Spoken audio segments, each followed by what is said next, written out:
Pinagpawisan siya ng malamig pagkatapos magsuka. Naghilamos siya at nag-toothbrush bago bumalik sa silid. The air filled with the scent she hated so much. Siguradong dumating na ang talipandas na lalaki.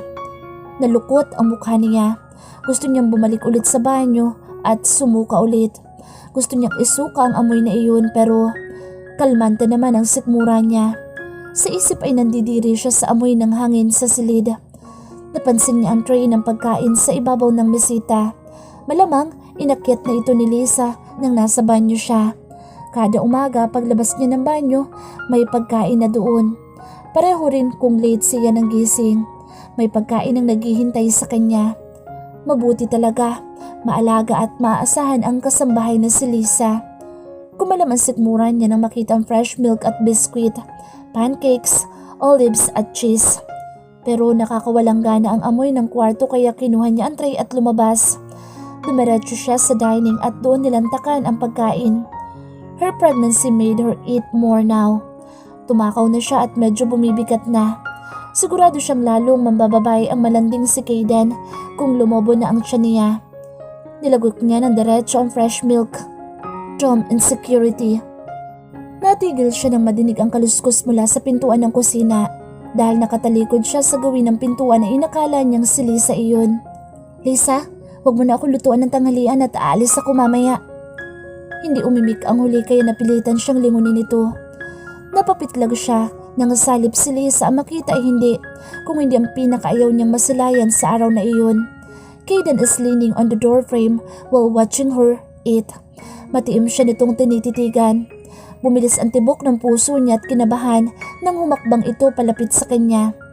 Pinigil niya ang hininga at walang kurap na minasdan lang ito hanggang tumayo sa harap niya. Saan ka pupunta? She sensed the danger in his voice pero hindi siya nagpatinag. Pakialam ba nito sa kanya? Hindi ba't hindi naman ito sigurado kung sa kanya nga ang dinadala niya? Animoy asidong bumuhos ang mga salitang binitawan nito sa kanya. Tom him. Why do you care? Umigting ang panga nito at tumalim ang titig sa kanya. Because I won't allow you to go anywhere while you're still carrying my child. Mariin ang pagbitaw nito ng mga kataga, lalo na sa pagbikas ng my child. Gigil niyang sinalubong ang matiim na titig nito. Parang umakyat lahat ng dugo niya sa kanyang ulo. Your child? Ha? Hindi ka nga sigurado eh. Baka anak ito ng kambal mo kaya... Stop it, woman! I won't stop you if you want to leave. Pero may posibilidad na anak ko ang dinadala mo kaya huwag ka magkakamaling iwan ako nang walang paalam. Parang punyal na bumao ng mga katagang iyon sa kanyang dibdib. Isang hikbi ang hindi niya napigilan. Nagunahan ang kanyang mga luha sa pagbagsak. Kaya ba tinitiis pa siya nitong kasama ay dahil sa ipinagbubuntis niya? Kapag ba nanganak at napatunayang anak nito ang bata, isisipain na siya nito out of his life?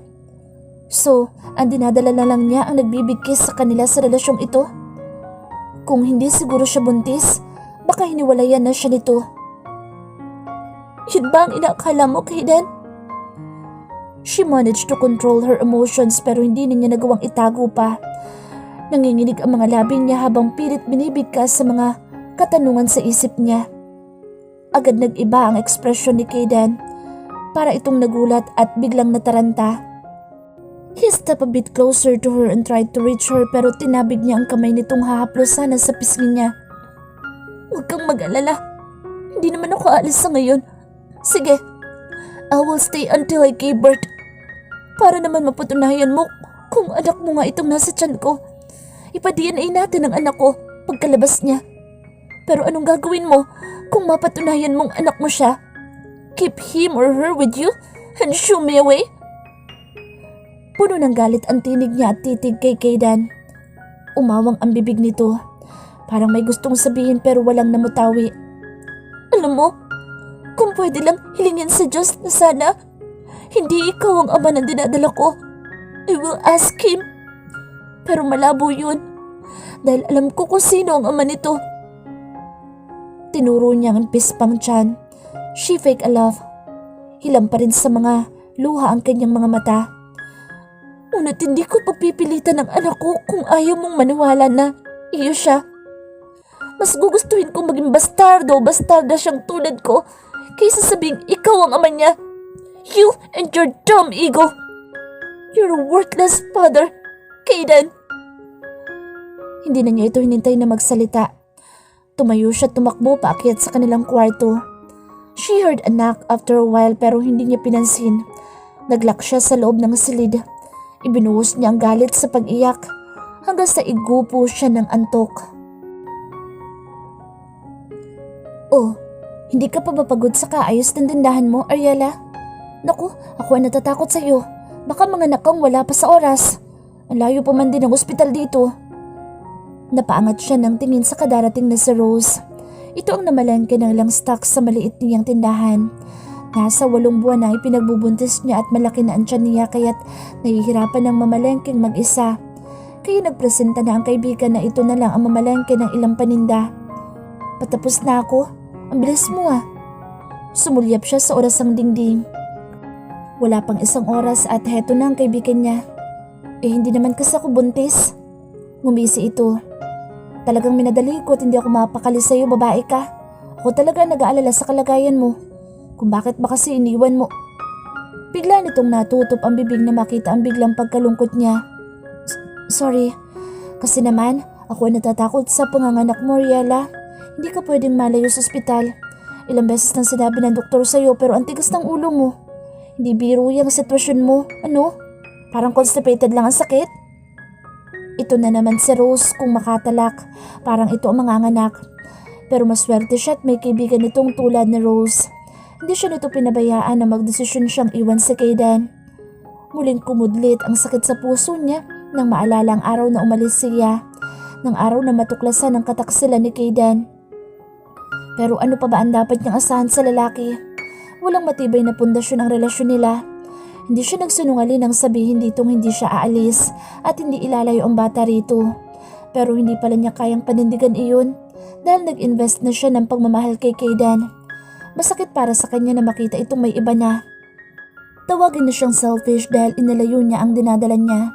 Hindi lang talaga niya kayang tanggapin na mawawala si Caden sa kanya at pagdating ng panahon, pati ang anak nila. Hindi niya nahihintayin si Caden na magtaboy pa sa kanya.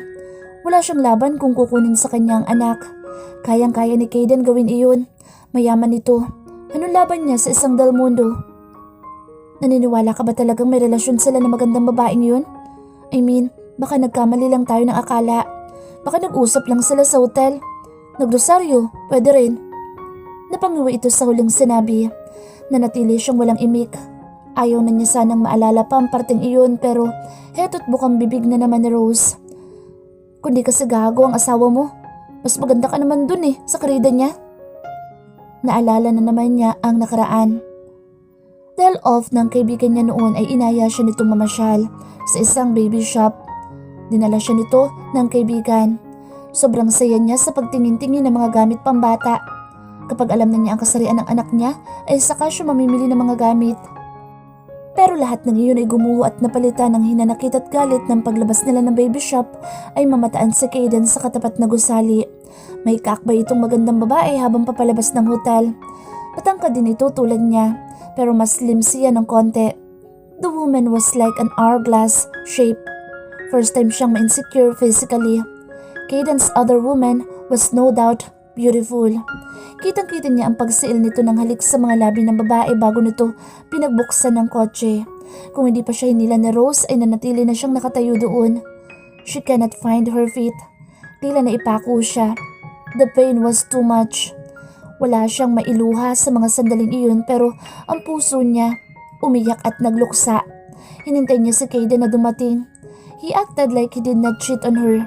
Parang wala itong kababalaghang ginagawa sa likuran niya kaya umakto din siyang walang alam. I want an annulment. Gulat na napaatras si Caden nang bigkasin niya ang kahilingan. Cool, ang galing magkunwari. Manaag niya ang sakit at galit sa mga mata nito pero nanatili siyang matapang. Pagod na ako sa relasyon natin, Caden. Palayain mo na ako, please. Pagod ka na sa akin? Parang pinipiga ang puso niya na makita ang Caden na basag sa mga sandaling iyon. He was hurt. Batid niya iyon. Pero bakit siya dito niloko? Totoo nga ang kasabihan. Once a womanizer, always a womanizer. Niyakap siya nito ng ubod ng higpit. She was too weak to push him away kaya nagpaubaya siya dahil sigurado siyang ito ang huling yakap na mararamdaman niya sa lalaking mahal na mahal niya. Sweetheart, ask me everything pero huwag ang annulment. Bibigyan kita ng space kung yan ang gusto mo. Kung pagod ka na sa akin, didistansya ako but don't think about annulment because I'm not crazy to give you that. Naginig ang tinig nito at lalong humigpit ang yakap sa kanya. Gusto kong umalis, Kaden. Ayaw mo na kitang makita. Pilit niyang inalis ang bikig sa lalamunan. Gusto kong lumayo sa'yo, Kaden. Hindi na niya napigilan ang mahikbi. Parang nagugutay ang puso niya habang iniisip ang paglayo. Pero yun ang pinakatama sa kanilang dalawa ni Kaden. Space. They need time para mag-isip. Pero hindi may pagkakailang namimiss niya ito. Hinahanap-hanap niya ito. Pero pinalaya siya nito. Hindi ibinigay ang annulment na gusto niya pero hinayaan siya nitong lumayo. At heto siya sa malayong probinsya. Nagsimula ng bagong buhay. Sinamahan siya ni Rose dahil sa sobrang pag-aalala sa kalagayan niya. Napapitlag siya nang tumunog ang cellphone ng kaibigan. Oh, heto nang hinihintay kong tawag. Excuse me lang, Ariela. Sasagutin ko muna itong gwapong caller ko. Ngumisi ang kaibigan bago siya tinalikuran. Napabuntong hininga siya. Mukhang may kinababaliwan na itong si Rose, naisip niya. Pero ano naman daw at lagi itong lumalayo at ayaw iparinig sa kanya ang usapan nila ng gwapong caller na sinasabi nito. Hinarap na lamang niya ang mga pinamili ng kaibigan. Mukha yatang marami itong pinamili. Ang laki ng karton ng groceries samantalang konti lang ang nasa listang ibinigay niya rito. Kunot noon niyang binuksan ang karton pero hindi mga panindang nandoon kundi mga gamit pambata. Ang mga gamit pambatang plano niyang balikan sa baby shop noon. Napaawang ang mga labi niya at balak na tawagin si Rose nang tumunog ang door chime. Tanda na may taong pumasok. Lalo siyang nagulat nang makita ang bulto ng lalaking hinahanap-hanap niya sa araw-araw. Kaden? Anong ginagawa mo dito? Kahit sobrang gulat ay nagawa pa rin niyang patigasin ang tinig. May hinanakit pa rin siya dito hanggang ngayon. Pero sa halip na sumagot ay sinuyod lamang siya ng tingin mula ulo hanggang paa, paakit ulit sa kanyang tiyan. Nagtagal doon ang kanyang mga mata. Animoy sinusukat nito ang inilaki ng tiyan niya simula noong huli silang magkita. Hindi ka na dapat nagpunta dito, Kaden. Pinayagan mo na akong umalis, diba? Malinaw ang usapan natin na. Ella. Putol nito sa isang mahinahong tinig. Ang marinig muli ang pagtawag nito sa kanyang pangalan ay nagpapahina sa kanyang depensa. Tila unti-unting natutunaw ang galit niya. Humugot ito ng malalim na hininga. Humakbang pa ito ng ilang pulgada mula sa kanya. Lalong bumilis ang tibok ng puso niya. Damn, na-miss niya ang epektong ito ng asawa sa kanya. Pinayagan kitang umalis to give you space and time. Yun ang hiling mo na kahit ayaw ko ay ibinigay ko. Dahil masakit sa akin na nakikita ka nahihirapan sa piling ko. Nagigilty ako, Ella. Nasaktan kita at ayaw kong kamuhian mo ako ng husto. I'm scared that one day, hindi mo na ako kayang mahalin. Hindi ko kayang marinig ulit sa'yo na pagod ka na sa akin. Sa relasyon natin. Humapdi ang puso niya sa narinig. Nanubig ang sulok ng kanyang mga mata. Hello, sweetheart. I'm here to beg for a second chance. Hindi ko na kayang masdan ka mula sa malayo. I want to take good care of you and our twins. Madamdamin itong saad. Tuluyan nang bumagsak ang mga luha niya. Alam ni Kaden na hindi lang isa kundi dalawa ang nabuo nila. Oo, kambal ang dinadala niya. Kinabig siya nito ng marahan at ikinulong sa mga bisig. Oo, at nagalit siya kay Kaden pero mahal pa rin niya ito. Hindi napingasan ang pagmamahal na nararamdaman niya sa asawa kahit nasaktan siya. I'm sorry, sweetheart. Please, give me another chance. I miss you so much. Gumaralgal ang tinig ni Kaden habang hinahagod ang likod niya. Dinaman niya ang sariling puso kung galit pa ba siya sa asawa pero sa isang iglap lang, nasilayan niya lang itong muli at nakulong sa mga bisig nito'y tuluyan ng gumuho ang galit niya. Napatawad na niya ito. Gumanti siya ng yakap. Ipinarating ang kasabikan at matinding pangungulila sa pamamagitan ng mahigpit na yakap at paghagulhol sa dibdib nito. Shh! I'm already here, sweet. Please don't cry. Baka iiyak din ang mga anak natin. Masaya lang ako. Tugon niya at hinayaang lumuhod si Kaden at dampian ng halik ang maumbok niyang tiyan. I missed you, twins. Tulungan niyo si Daddy para bigyan ng second chance ni Mommy, ha? Hindi napigilan ni Ariela ang ngumiti. Hinaplos niya ang buhok ng asawa. Hindi naman ako mahirap kausapin eh. Basta ba'y pangako mong wala ng ibang babae liban sa akin? Automatikong kumunot ang noo ni Kaden. Tumuyo ito at tinitigan siya. Other woman? Sweetheart, ikaw lang babae sa buhay ko. Bakit mo nasabing babaeng kasama mo nung lumabas sa hotel ng araw na umalis ako? Saglit itong natigilan. Animo may pilit inaalala. Pagkatapos ay umiling-iling ito. It was Alden, Ella. Hindi ako sigurado kung sinong babae ang tinutukoy mo pero sigurado akong ang kambal ko iyon. Mariin itong sabi. It was on the newspaper the next day kaya sigurado itong ang kambal nito iyon. Dahil hindi na niya magagawa mambabae. Si Ariela na ang natatanging babae sa buhay ni Kaden simula nang ikasal sila. Pero, sasakyan mo, pareho kami ng kulay at model ng sasakyan, wife. Have you forgotten? Pero magkaiba ng plate number. Syempre, nakita mo ba ang plaka ng auto? Umiling siya. And you accused me of having an affair to other woman? Sinayang natin ang ilang buwan dahil sa maling paratang mo. Sinubaybayan kita mula sa malayo dahil alam kong ikagagalit mo lalo kung makikita mo ako. Para kung baliw at stalker na bumubuntot lagi sa'yo.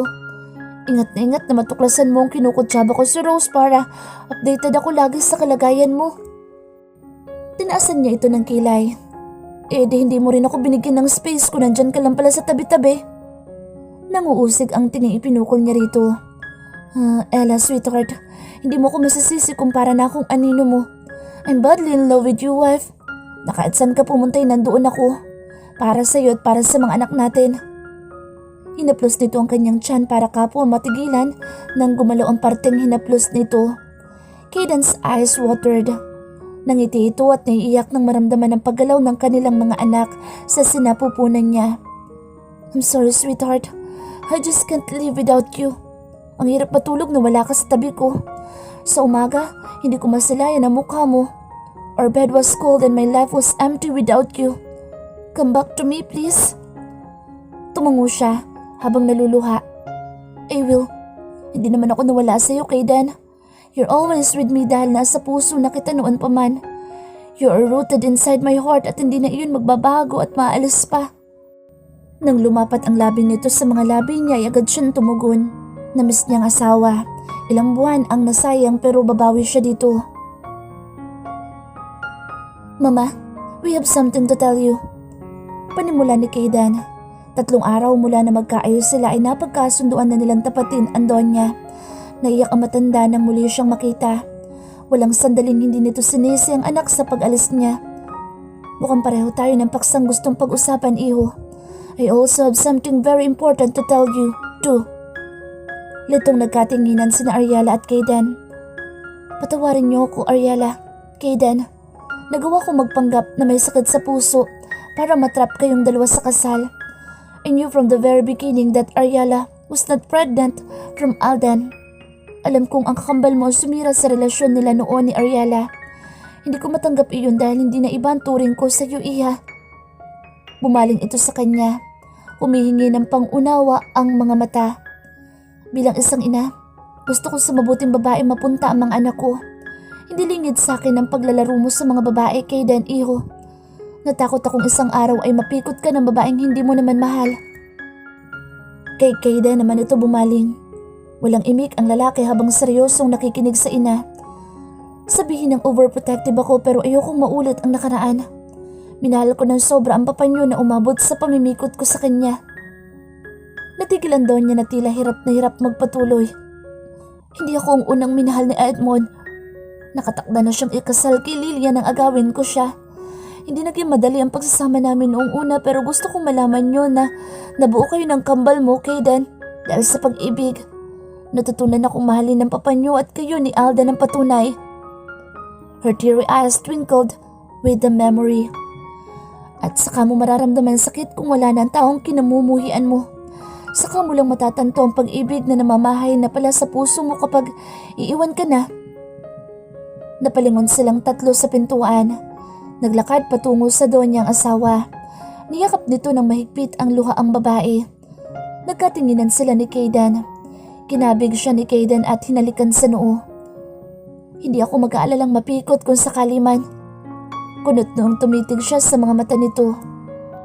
Dahil alam kong gagawa ang tadhana ng paraan para maging tayo. We are destined to each other, Ella. At kahit hindi nagkunwari sa mama para makasal tayo, makakasalan pa rin kita. Oh, Kayden. Naiiyak siyang sumiksik sa dibdib nito. I love you, Ella. I love you. I love you, Kayden. 1 year later. Say, Daddy, darlings. Amusement and joy filled his heart as the twins, Mia and Sophia, tried to copy him. Humagikik si Sophia nang halikan niya ito sa pisngi. Mas malikot ito sa kakambal. Baby pa lamang ang mga ito pero kakikitaan na ng malalaking pagkakaiba. Mas tahimik at seryoso si Mia. Bihira itong ngumiti, though their physical features were identical. Kinintalan din niya ng halik si Sophia at gumanti ito ng ngiti. Dada! Utal nitong bigkas. Yeah, princess, I'm Dada. Pagko'y humikab na ito at tahimik na humilata sa tabi niya. Ginawang unan ang isa niyang braso. Sophia rolled her eyes at umigik. She's grumpy when she's sleepy. Napangiti siya. Shh, princess. Sleepy? Kumibot-kibot ang labi ng anak at dumapa sa ibabaw ng dibdib niya.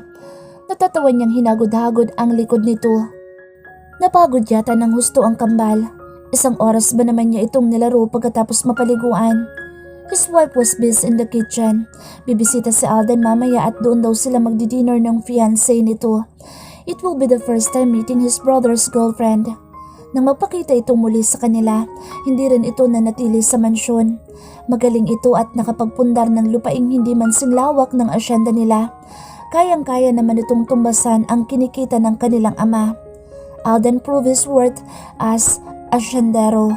Hindi talaga nito hilig ang tulad ng hilig niya. Though he is good at their family business at sa kanilang lupain. Si Alden, ang passion nito ay sa lupa. He sing a lullaby for the twins hanggang sa makatulog ang mga ito. Naidlip siya sa pagpapatulog sa kambal at nagising lang nang dumampi sa kanya ang malamig at malambot na labi ng asawa. Bumungad sa kanya ang nakangiting si Ariela. Nakaroba lang ito at bahagya pang tumutulo ang mamasa-masa nitong buhok. Tom, he was sure that she's wearing nothing under the silk robe. He wet his lips. Nakaligo na ito habang tulog silang mag-aama. Done cooking, sweetheart? Kinuha nito si Sophia mula sa ibabaw niya at inihiga sa tabi ni Mia. Sinasanay mo siyang matulog sa ibabaw mo. Mamaya, hindi yan matutulog na hindi sa iyo hihiga. Ngumiti siya. Maingat na inalis ang isang brasong inunanan ni Sophia at hinapit ang bewang ng asawa. You smell good, sweetheart. Sabay dikit ng mukha at samyo sa pagitan ng dibdib nito. Kaya nga naligo na ako at ayoko mag-amoy manok at isda pagkagising niyo ng mga bata. Abala pa rin ito sa paglalagay ng mga unan sa gilid ng mga anak. Sinamantalan niya ang pagiging busy nito at kinalis ang tali ng roba. Siniil niya ito sa labi. Malalim, may pagmamadali at puno ng pananabik.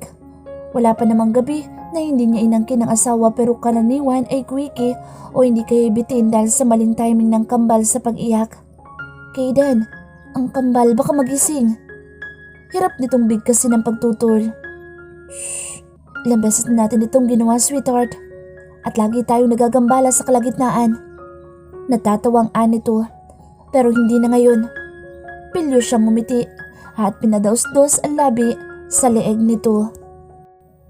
Matapos ang isang mainit na tagpo, Tom, sweet, magkakaroon ulit tayo ng kambal nito.